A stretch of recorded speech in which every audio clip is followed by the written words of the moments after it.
Okay, gang, to keep us kind of on track, I want to talk a little bit about the first couple things that are in your course calendar. The first one is Hinge Priorities. And I'm talking about Hinge Priorities in conducting. What I'm talking about are which parts of your body, which parts of your arm, are you using to move, to create gesture and keep time and all that kind of stuff. So we have several different hinges. You may already have talked about this in this review, great. We have several different hinges that we can talk about here. The smallest are the fingers. Next smallest is your wrist, moving this way. Next smallest is your elbow.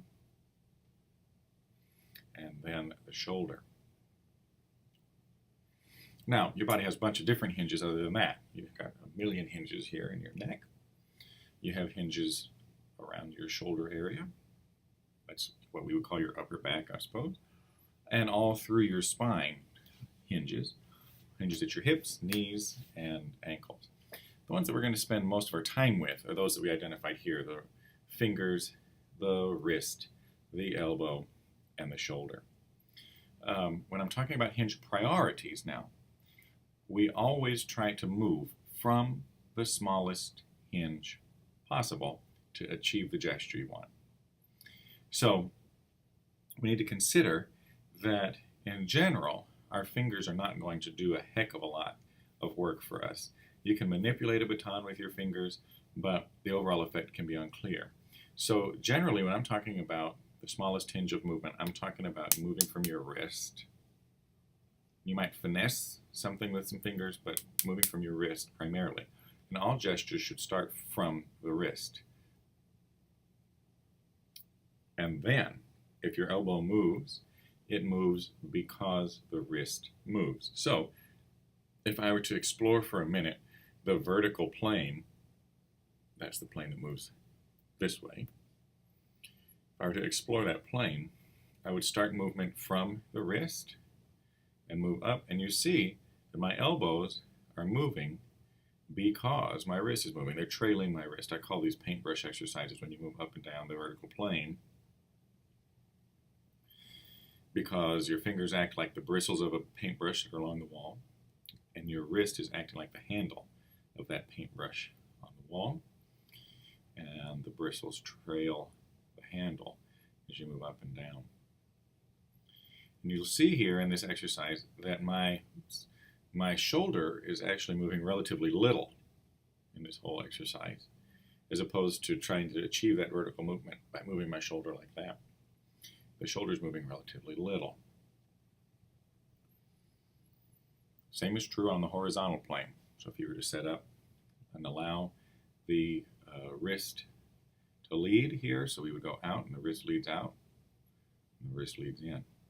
Try to move back a little bit. The wrist leads out, the wrist leads in, and out, and in, and out, and in. Ideally, yours are going to match. I'm having difficulty trying to figure out because left is right and right is left on the screen right now while I'm doing this, so it's a little bit weird for me, but out